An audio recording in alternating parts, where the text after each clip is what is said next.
D'abord, quand j'ai commencé comme in-house, comme avocate à l'interne, c'était de connaître la business. Je reviens toujours là-dessus parce que je trouve que c'est vraiment important.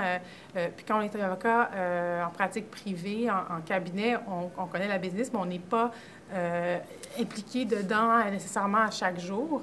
Le problème que nous avions rencontré à ce moment-là, c'est que quand on sort de l'université, on n'est pas vraiment prêt pour travailler dans un bureau, selon la réalité, bien sûr, pratique.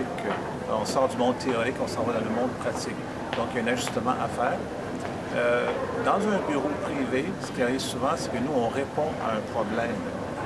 Ce qui est une nuance fondamentalement très importante par rapport à un avocat qui travaille au sein d'une entreprise.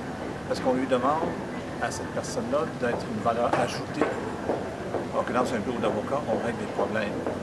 Le patron, le senior, nous arrive avec un dossier, on se présente à la cour, on règle un problème parce qu'il y a un problème. Alors que dans l'entreprise, on nous demande de penser à l'avance. Et ça, c'est une très grosse nuance. On nous demande d'être proactif, de penser à court, moyen et long terme, ce qui n'est pas l'apanage ni l'habitude de l'avocat qui travaille dans une firme d'avocats.